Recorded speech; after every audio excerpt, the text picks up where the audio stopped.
Hello and welcome today to Mark Knoll Horsemanship. Here we are with this little Appaloosa mare that I got in that the owner's granddaughter named her Donkey. We're going to do a little better than that. I think we're going to call her. What do you think, sis? You want to call her Brown Feather? Yeah, I think we're going to call her Brown Feather. So here we are with Brown Feather today, and it's a beautiful day, by the way. Today is, I guess it's the 20th or the 21st. I don't know. It's one of those two. And spring is here. Of course, calendar-wise, spring is not here temperature-wise. Yesterday was pretty cold. It took me a long time to get, well, I don't think I ever got warm yesterday. But spring is in the air, though, and whenever we start smelling the spreading of the cow manure, my neighbors back here, all this farm that's around me, and over here, my neighbor up here, he starts to spread his manure from where he fed cattle all winter on concrete out on the pastures, and it just fills the air with the great aroma of cow manure, and nothing like home. So, and I actually do not mind the smell of it, because it just means spring is here and spreading that natural fertilizer out. So, but today what we're going to be working on with Brown Feather here is I'm just going to lunge her around a little bit. I just brushed her off, took her over there and saddled her, and here we are. I haven't moved her around at all yet. I always do lunge a horse out, and I've been watching a lot of other YouTube videos and things, and it's fine. I don't get offended, or I don't think my way's right and their way's wrong, but there's a lot of folk out there that are confused on what to do, and I will always probably move a horse around a little bit before I get on it or before I work it. It's just, I love to do groundwork with a horse. So it's got its benefits, but you can do too much of it as well. But today what we're going to be working on is just getting her moving. We'll show you where we're at with desensitizing her, and then also we're going to work on a little bit of lateral flexion. The reason I'm going to keep on desensitizing her is because she's a little bit jumpy on the ground. Nothing major. I mean, I've seen a whole lot worse. So, but we're going to work on her and get her as quiet as we can. When horses come to me, I really try to pick them apart and find everything I can to work on. Like when I first got her to brush her forehead with a brush, she'd blow back and just kind of blow back and really go kind of silly over it. And what do? I just keep brushing, just stay with her and keep brushing. And now she's pretty good about, being up here on her forehead with a brush or your hand. And I don't think it was from anything that was done to her, like some kind of, being hit or something like that. I really don't. I think it was just the fact she'd never had it done before, and she didn't know what to expect. So you might say, well, Mark, little things like that, does it really matter? Well, it does to me. I really try to smooth every little hump or wrinkle that I can out in these things. So if it ain't nothing, if it's just something as simple as being able to rub your forehead, I'd like to be able to do it, and without them going crazy. So we'll just get started here, and as I go, I may find something else I need to work on, and it may not even get to what I was intending today. That's just the way I operate my program, and we'll just get her feet moving here and see where we get.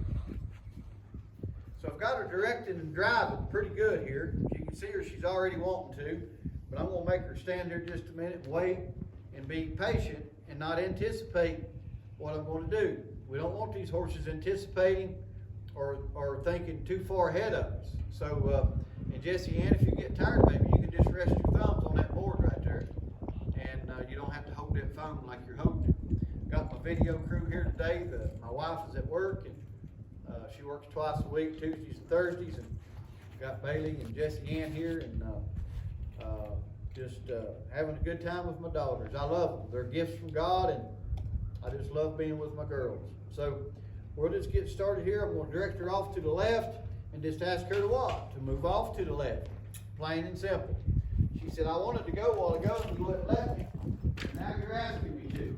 Now, there's several things of how I like to look at a horse. One thing is, this is the reason I like to do groundwork. One thing that I like to see is that she's been up since yesterday.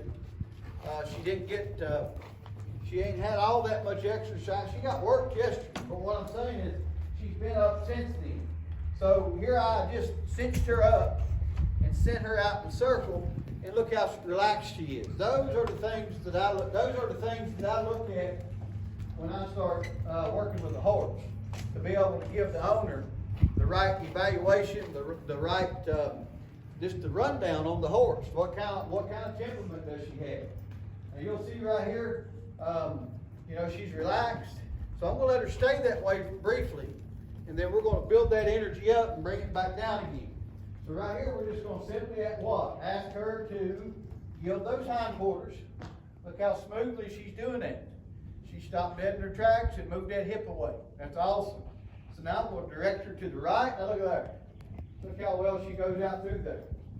And again, she's still relaxed. She's still just soft. She's not got a hump in her back. Now you might say, well, Mark, I noticed you don't have a back girth on her. Well, you noticed correctly. And the reason that I don't have a back girth is because it's way too big. When I tighten it all the way up on both sides, it's still got a pretty good gap between the girth and her belly. And I think that's more dangerous than anything, so I just take it off. You might say, well, punch some holes in your leathers on your saddle, and I might, but I haven't done it yet, and I didn't do it today, so we'll get her done. So that's why I don't have a back girth on. It's not because she bucks or anything like that. Leastwise, I don't think she does. I didn't ask the owner if he rides with a back girth, but I'll find out. I am going to punch some holes in my leather on my saddle and put it on her and see how she does react to it, because I'd like to know. I think she's going to be all right. So the whole time that I'm letting her get warmed up right here, I've just been kind of letting her go around through here. But now, what am I going to do? Now I'm going to take up some slack right here. And I'm going to keep driving her forward, but what am I doing? I've got that nose tipped to me. I've got that rear end stepping across and going away from me. And what am I doing? I'm creating some lateral softness in her. Softness in her neck and her head, and softness in her rib cage. Very important that we do this with these horses. And the people that I hear that do it from the saddle, you can do this from the saddle. But you know what? I just try to save as much as myself, wear and tear on myself, and things as I can. So I just try to get as much done as I can on the ground, and I can watch this horse and correct this horse a little bit better. So right here, what we're gonna do? We're gonna yield that hindquarter, move this shoulder over. Look at here. Right here, she gets a little bit worried when she don't know what to do. And that's when you'll see her kind of want to panic a little bit. But we're going to keep that nose tipped to us right here. She did not do this, when I first started working her a few days ago. She was just as rigid and soft, or hard on that halter, pulling on you and stuff. And we all knew it. I mean, the owner said that she was very limited on what she knew. So it's not a surprise. I'm just giving y'all a kind of a rundown on where we was at with her. So now we're just going to tip that rear end away from me right here. We'll go in here and retighten this saddle a little bit. See, I went up about 3 holes right there. So she really let a lot of pressure off that girth from the first time I saddled her. That's another reason that I like to do a lot of groundwork with them, is it gives them a chance to do that. What, Sissy? My arm's hurting. Well, I can't help it.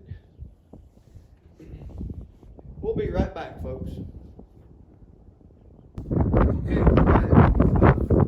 here we just getting a little bit of lateral flexion and on the brown feather here, and just moving these feet. Like I said, getting her soft. I believe we're getting her soft in their barrel, in their rib cage, in their neck and head, having them to step across behind after going around through here, getting control of that hindquarter. Move her out this way. Then you can start kind of doing a little dance with her right here. Now before, when the owner brought her, she really didn't know how to lope. Now, I'm not going to say she don't know how to lope, period, but I'm talking about she doesn't know how to lope with you. You know, she'll lope out in the pasture, I'm sure. And what I discovered when I was asking her, I have got her to lope in here, but what I've discovered is that she panics into it. And when she panics into it, she starts pulling on you. So that's when I backed off and I started getting a little bit of this lateral flexion that I'm doing right here, and this bending of the rib cage. And that way, hopefully, when I start asking her to canter or lope in here, whatever term you want to use, they're both pretty close to the same thing. But when I start asking her to lope in here, hopefully she'll be able to go into that lope a little bit more relaxed and without pulling on me. So I hope that makes sense. So we're going to ask her to go ahead with a little bit faster of a trot right here. And I'm just going to see if I can't get her into a little lope right here. She's got a really fast trot. It's a really long, extended, fast trot. And these horses like her, they like to get the lope. I mean, you really got to work on them. So just get her right there. See how she wants to panic into that? So we'll get her a little bit better at it. You got to get that a little bit better. She can't lope out like that, right? I mean, people are going to come off. That's not going to be good. So we'll try that again here and just keep working on it until she goes into that lope a little bit more relaxed. That's a little bit better. Right there, you can see them last two strides right there. She really did want to settle into that. But I think it scares her right now. Why does it scare her? I don't know. I don't have that answer. But I do know that I feel like it scares her. So we're going to ask her again. Now she's starting to settle in. Let's see if we can work on a little more right here. Good.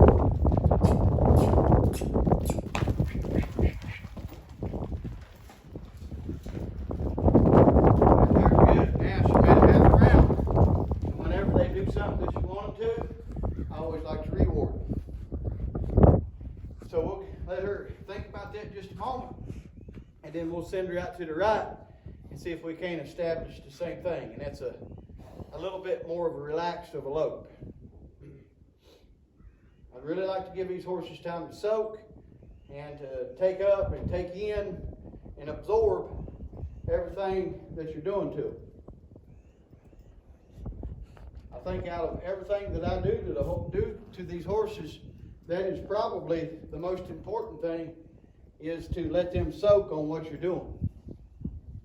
You know, I see so many people with, whether it be a horse not wanting to stand good for the farrier or a horse not wanting to load on a trailer. You know, no matter what the problem is, if you will reward them in the slightest of a try of whatever you're trying to get them to do, and let them soak on it. And I mean, it may take, you know, everybody thinks I got a big mouth, and they're probably right, but I don't stand in here and talk just because I like to talk, although I do like to talk. But I mean, I'm not standing here purposely just running my mouth just because I like to talk. I'm actually letting these horses soak. So there's no use in just it being quiet, cricket, cricket, cricket, airtime. So I just go ahead and talk to you all. But what I'm getting at is that soak time is so very, very important. It don't matter what it is. I see so many people, let's say she didn't want to stand and let you hold her foot up to be worked on. I see people that they'll keep going, and they'll get that foot up without any resistance, okay? They'll fight her for 5 minutes, and then they'll finally get that foot up. Well, if she'll stand there a second or two, hey, put that foot back down and back up and reward her for that. And then give her 30 seconds to a minute, and then go back and pick that foot up again. You'll finally see her start to realize, or it, whatever it may be, you'll finally start to see them realize what you're asking for, and that that they're not feeling any pain from it. So it goes deep with horses a lot. I mean, if you're in a hurry, you know, then don't do it. I also see a lot of people that they're not interested in anything that I'm talking about. They just want to ride. and that's cool and all, each to their own. But you're always, if you don't keep that solid foundation built with these horses, you're always, probably, not to be negative, but you're always going to have a bad time. You need to keep that solid, you need to make a horse, you see these stickers on cars that says Salt Life and Lake Life and whatever. Well, if you're going to be with horses, you need to make it Horse Life, because they are going to be, you have to stay in them, you have to stay with them, and you have to stay of the understanding of them. First off, we all need to have a Jesus life. But I'm talking about after Jesus. Jesus must come first. But after Jesus, then everything needs to be, if you go full with horses, then you need to have a horse life. You need to stay in them. You need to stay on top of them, and I don't mean riding them. I mean on top of the nature of a horse, really understanding a horse. So let's see if we can get her to canter out to the right here. She's doing really good. She's just being so patient. You might say, well, Mark, when are you going to ride this horse? Hey, she rides fine. I'm going to ride her. I'm going to ride her here in a few days. I think I can get on her and ride her now. Matter of fact, I know I could. But there's so many things that you can help these horses with, to where riding is just a little petty thing. So I'm trying to get her to understand, first off, how to use her body. And I'll break that down in just a minute. I'm trying to make this video not too long. So we'll just keep working right here. I'll ask her to step into this canter. Oh, she is. Look at that. Look at that. Ain't that nice? She's not like, before she was just like rushing into it and pulling on it. But that soak time, here we go. That soak time that I just gave her really helped her realize that she don't need to panic. So let's ask for that canter again, that low. Right there we go. Look at that. Now, look here what I'm going to do. I'm going to yield them hindquarters. That's all the cantering we're going to do today. That's it. You might think, well, Mark, that's the craziest thing I ever heard. Well, after 28, 29, maybe 30 years of doing this now, I have discovered, and I didn't know it from the beginning. I've only known this about half of those years, about 15 of them. That if you're working on something with a horse and you get them to do it, don't do too much of it. It's like combing a tail out. Once that tail is combed out, it feels good. We just want to keep combing it and combing and combing. Well, it's combed. Leave it alone. So we get carried away with things sometimes. And, another example, I used to get them the horses that were really fearful to cross a tarp or something of that nature. I would get them to cross it and finally get them to cross it. I mean, I'd spend like an hour or two sometimes, believe it or not, trying to get one foot on it. But then after they'd cross it, what would I do? I would ask and I would ask and I would ask and get them to cross that tarp 30, 40, 50 times. And, maybe not that many times, but quite a few times. And I'm learning that if they'll cross that tarp 2 or 3 times, really good, hey, they got it. I'm talking about both directions. They've got it. A total of 6 times, 3 or 4 times each way. And don't put a number on it. I'm just giving you an example. I'm just saying, once they've got it, once they're doing it relaxed, whatever it may be, hey, quit on it for then and go to something else. So that's what we're going to do right here. Now what I'm going to go to is a little bit of lateral flexion. I'm going to ask her to get soft in this neck and head. I like to hold on to the back of the saddle so I can go with her. And I just like to tilt that, take that nose away, and ask her to get soft in this right here. Just ask her to get soft. And what I'm waiting on right now is for her to stop her feet. Because right now, why is she moving? Right there, she got soft. Why is she moving? It's balance. She's trying to find her balance. Once you take their neck and head away from them, they don't have any balance. But they need to learn that balance. This is a good thing. This will help your farriers. This guy is a farrier, so this will help him. But it'll help your farriers if you'll do a little lateral flexion, because they learn their balance better. A lot of times when horses are giving you a hard time picking up their feet, or the farrier working on them, they've lost their balance. But we come up with a rasp or a hammer under their belly sometimes. There's a time and a place for everything, but sometimes they they just lost their balance. Right here, we're going to take that nose and that head away from them. Look at her now. She's starting to learn that balance. She almost had it right there. You just got to wait on her.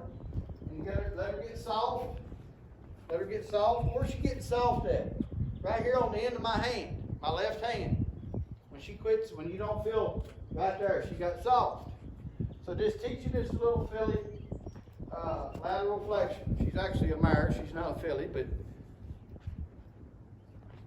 right here, we're going to take it away on this side. We're going to ask for that.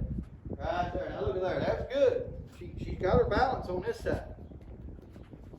I noticed the other day when I was desensitizing her, she's really worried about things around her hindquarters. So we're going to work on that today with a little bit of a tar. We're about done. We're going to do about 5 or 10 more minutes here.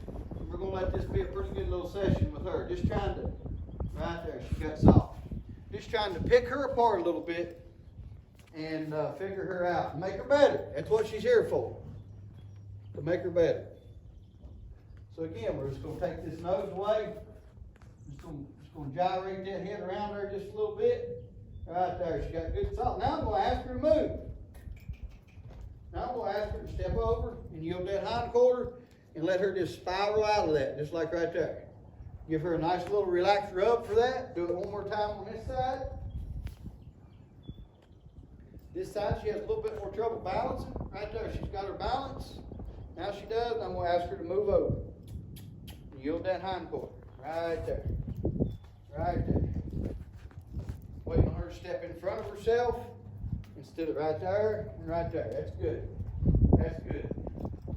So, I desensitized her the other day to the rope. I'm going to start with that, just like I did the other day. I'm just going to flip that rope over. You can see she's not real worried about that now. She may have a joke or two in her, but it's not bad. Like I said, once they got it, they got it. There's no sense in doing any more.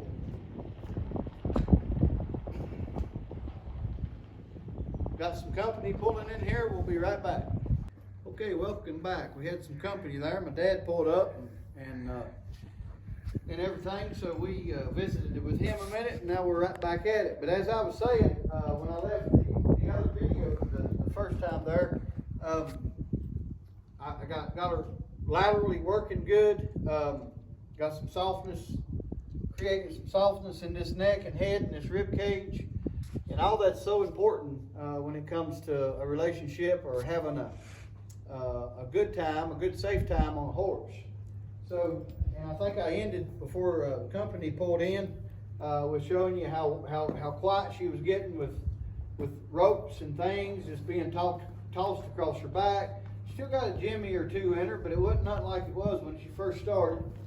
I always like to do both sides. And we'll go ahead over here.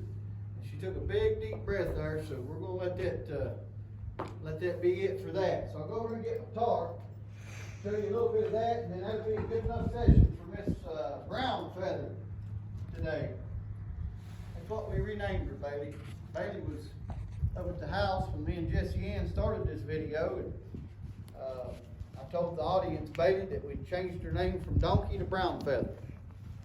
So this is Brown Feather. So I'm just going to kind of flog her with this, just to kind of, right here is where I was talking about she was a little bit worried about things around the rump.